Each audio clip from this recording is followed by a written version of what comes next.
Radio Sucesos 101.7 FM presenta su noticiero Sucesos con Milton Pérez y Verónica Larrea. Un periodismo libre para una democracia plena. Los hechos y las opiniones de los sucesos que marcan nuestro tiempo.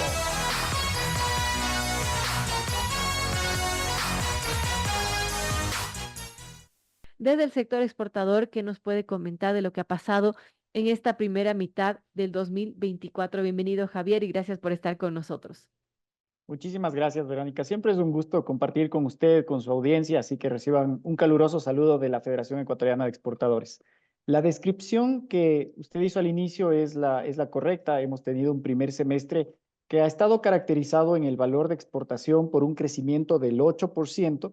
Sin embargo, sí creo que es importante que maticemos este valor porque viene impulsado sobre todo por un efecto transitorio que ha sido el resultado del incremento de los precios de grano de cacao, esto generado porque nuestros competidores africanos tuvieron un problema climático que obligó a reducir la oferta de grano de cacao. Y claro, lo que normalmente nosotros estimábamos en mercado internacional como un precio normal, llegó a multiplicarse hasta por 6 veces. Entonces, esto nos da cuenta de cómo ha crecido exponencialmente el valor de las exportaciones de cacao impulsados por el precio. Sin lugar a dudas, estas son muy buenas noticias para el país desde el punto de vista del ingreso de las divisas, pero si es que nosotros extrapolamos ese efecto del precio del cacao y por un momento, Verónica, supongamos que ponemos al precio de cacao promedio que hemos tenido en los últimos años, en realidad el crecimiento de las exportaciones no petroleras no hubiese sido del 8, sino apenas del 1%. Wow. Entonces, esto ya genera una primera señal de alerta, si se quiere ver así, porque normalmente las exportaciones han venido acostumbradas, y más aún después de la pandemia, a crecer a 2 dígitos. Ahora bien, si lo vemos desde el punto de vista del volumen, y esto básicamente refleja la capacidad productiva que tienen los sectores, refleja la capacidad de absorción de empleo formal que tienen los sectores, hablamos de un retroceso del 4% en volumen en exportaciones no petroleras, no mineras. Entonces, si combinamos un crecimiento en valor bastante lento, si extrapolamos el efecto precio cacao, y un retroceso en el volumen, entonces ha sido un primer semestre que nos ha llevado a nosotros al desafío de sostener la mayor cantidad de mercados posibles. Ahí tenemos ciertamente algunos productos que se han comportado mucho mejor, el caso de conservas de atún, el caso de flores, y algunos que, como usted bien señalaba en la introducción, han tenido un primer semestre de año más desafiante, como el caso de banano que viene retrocediendo en volumen, siendo el primer producto exportado por volumen en el Ecuador. Entonces, claramente hay matices, pero creo que los podemos ir abordando con profundidad, con mucho más detalle. Importante, hablemos de los mercados que son importantes para nuestro país, por ejemplo, el gigante asiático, la China, Rusia, dos mercados de gran relevancia para las exportaciones nacionales y que registran caídas. Y bueno, no es un tema también de nuestro país solamente, sino que es un tema internacional. Cuéntenos un poco sobre cómo ha afectado también el tema de la contracción de China, del gigante asiático. Efectivamente, hay una desaceleración en el mercado chino que se ha venido experimentando por lo menos desde los primeros meses del año. Esto es algo que nosotros ya lo teníamos previsto. Las estimaciones y las proyecciones hacían notar que China venía creciendo. De hecho, es el único país que sigue sostenidamente creciendo, pero a ritmo más lento. El problema es que con el peso gravitante que tiene China en la economía internacional, cada punto porcentual que deja de crecer empieza a traducirse en menor demanda internacional de productos no solo de China, sino también de los países que tienen conexión comercial con China, y eso termina rebotando también en la demanda de nuestros productos. Entonces, parte de esto lo podemos ver sobre todo porque, por ejemplo, en camarón tenemos una caída del 30% en lo que va del año al mercado chino, y esto claramente es el reflejo de cómo esa desaceleración de manera conjunta con otros factores, como por ejemplo algunos factores logísticos, internos propios, como el caso de seguridad que hemos tenido aquí, las inversiones que se han tenido que hacer, han abonado para que el acceso que tiene el consumidor chino sea cada vez más restringido, por lo menos en esta primera etapa del año. Sabemos que la intención del gobierno chino y de la economía china es de, en este segundo semestre, redireccionar los esfuerzos para que puedan tener un mayor crecimiento y eso en alguna medida puede ser que trate de estabilizar la situación. Nosotros honestamente no creemos que vayamos a tener un cambio completamente estructural en la demanda de nuestros productos en China, por lo menos en lo que va de este año. Lo que sí puedo decir es que por lo menos la previsión está en que las caídas no sean más profundas de lo que hemos visto en algunos productos y lo positivo está en que con la entrada en vigencia del acuerdo comercial ya hemos tenido muchos contactos en nuestras empresas exportadoras de compradores chinos que han empezado a explorar no solo los productos que ya estamos insertando en ese mercado, sino también nos están pidiendo el portafolio abierto del resto de productos de la oferta exportable, siempre en el Interesante. ámbito alimentario. Entonces, como hemos conversado con usted varias veces, Verónica, en este espacio, el comercio internacional está caracterizado usualmente por esas relaciones de largo aliento, aquello que da mucha más previsibilidad y transparencia para los negocios. Y por lo tanto, esto que lo estoy comentando hoy, estoy seguro que cuando nos volvamos a reunir en 6 meses, en un año, ya lo vamos a ver cristalizado y consolidado en una línea de exportación que empieza a tomar fuerza en el mercado chino. Por lo pronto, lo que ya se puede ver es el incremento de pitahaya en el mercado chino, por ejemplo, porque el acuerdo comercial permitió reducir de 30 a 0 inmediatamente el arancel. Entonces, ahí nosotros ya tenemos esa posibilidad y de hecho en las estadísticas ya se registran incrementos incipientes y los iremos viendo en el transcurso de lo que va del año. Pero los otros productos tomará un poco de tiempo. Interesante, amigos. A las 8:35 dialogamos con Javier Rosero, vicepresidente ejecutivo de FedExport, de los exportadores, y hablamos de la situación de las exportaciones de nuestro país en el primer semestre de este año.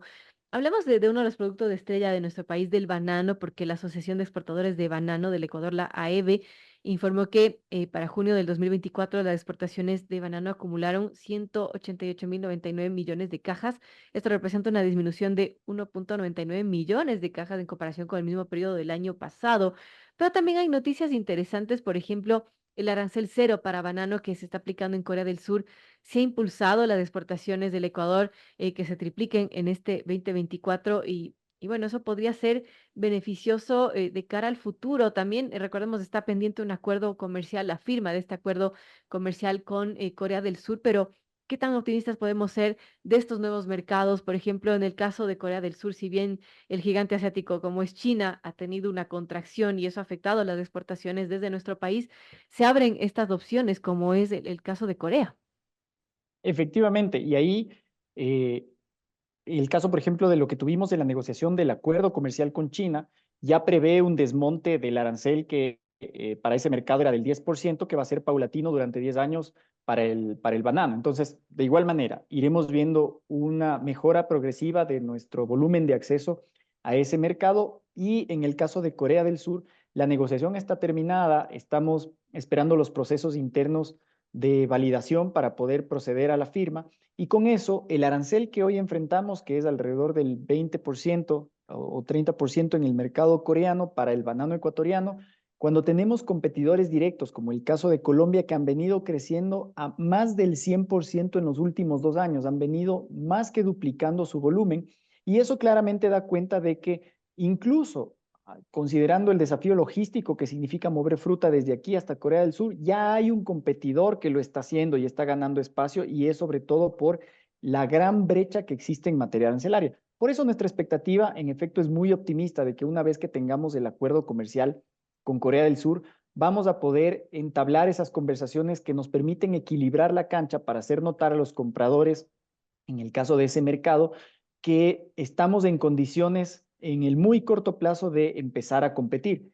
Lógicamente, no solo estamos pensando en el mercado de Corea del Sur, la dinámica de cómo funciona normalmente el mercado asiático es que hay ciertos mercados, Seúl particularmente, y algunos de los puertos específicos en Corea del Sur son el caso que voy a escribir, son una vitrina y una plataforma para otros mercados dentro del propio continente asiático. Entonces, si bien es cierto, el banano ecuatoriano puede acceder al mercado coreano, eso termina convirtiéndose en una plataforma de proyección para que podamos insertarnos en otros mercados. Ahora nuestra meta para el caso de banano y productos que son de alto volumen intensivo está en que tendamos puentes de acercamiento para, por ejemplo, poder hablar de un acuerdo comercial con Japón, en donde los estándares son tan altos, pero el Ecuador ha venido preparándose durante mucho tiempo en su sector agroalimentario como para poder atender ese mercado y las barreras también son enormes.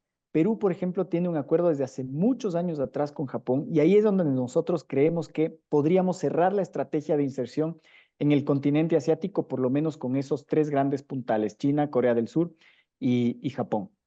Entonces, en definitiva, Javier, podríamos pensar que el próximo, bueno, hablamos del siguiente semestre, la segunda mitad de este año y el próximo año van a ser mejores, podemos ser más positivos respecto a las exportaciones que se den desde nuestro país hacia otros países. Sí, indudablemente, y estamos trabajando para eso. La verdad es que ha sido un año honestamente desafiante. El nivel de adversidades que hemos enfrentado en este primer semestre ha conjugado lo logístico, ha conjugado el problema de seguridad, ha conjugado las condiciones adversas macroeconómicas en los principales mercados que son nuestros socios comerciales tradicionales. Sin embargo, nosotros hemos venido trabajando en eficiencias productivas al interno de la mayoría de sectores para poder aprovechar ciertos espacios que incluso han ido dejando nuestros competidores y creemos además que en alguna medida las condiciones macroeconómicas internacionales en algunos mercados tienden un poco más a estabilizarse, lo cual en cierto modo nos da una alternativa adicional de ese optimismo del cual usted hablaba, pero de vuelta, el trabajo no se ha detenido, nosotros seguimos apostándole a aumentar la capacidad productiva y revertir esto que decíamos al inicio de esta entrevista, que es ese retroceso en el volumen de producción. Creo que lo primero que nos preocupa a nosotros, más que por el valor y el precio, es ese volumen, porque al final del día eso significa poner en juego la inversión real que tiene el sector exportador en hectareaje, en industrias, en plantas industriales, en líneas de producción, en empleo. Entonces, claramente, digamos, de cara a lo que va del segundo semestre del año, nuestra expectativa es que si, por ejemplo, hoy hablamos de un crecimiento acumulado del 8%, para final de año ojalá podamos tener un crecimiento del 10%, y si extrapoláramos el efecto del precio del cacao, probablemente podamos acercarnos más a un crecimiento del 5% que del 1%, que es en el que nos encontramos ahora, si es que no tomáramos en cuenta este efecto transitorio. Así es.